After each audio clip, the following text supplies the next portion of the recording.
First of all, you've written some incredible pieces, Greg, talking about potentially the future of airspace, and perhaps we shouldn't be thinking about automated cars, but automated aircraft. Would we be being carried in these things? Why is it going to be so crucial to the economy going forward? Yeah, we do believe in a future where eventually you'll walk outside and you'll hail an Uber, and instead of it driving up, an autonomous vehicle will land in front of your home, and you'll get into that vehicle and fly to your destination. One thing my co-founder and CEO, so Ben's the CEO, I'm the co-founder. One thing that we say is that if you can deliver a package, you can deliver a person, and we believe pretty deeply in that.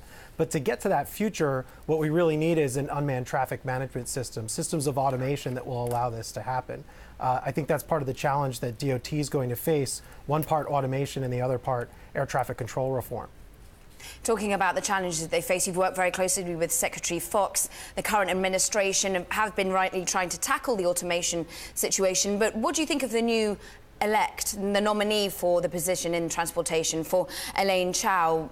What do you think about the future? Yeah, I think most of us in the industry, and I'd count myself as part of this consensus, is very bullish on the appointment of Eliane Chao.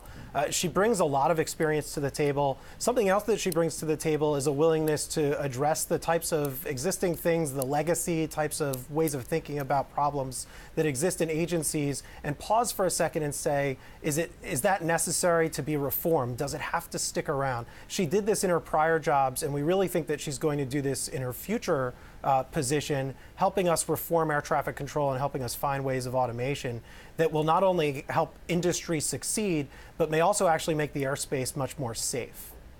So, Greg, talk to me about potentially this on a global perspective, because when I look at the US when it comes to regulation, well, I saw Amazon having to go to the United Kingdom, where I come from, and indeed from Canada having to go and test its drones rather than here in the US because regulation couldn't keep up quickly enough. Is the US becoming a much more welcoming place for this sort of? Yeah, there's an amazing amount of sort of global commercial arbitrage going on right now across jurisdictions. For a while, the United States, internally, companies were criticizing the FAA for being behind Europe, being behind Canada. Then all of a sudden, new regulations came out over the summer. America leaped ahead.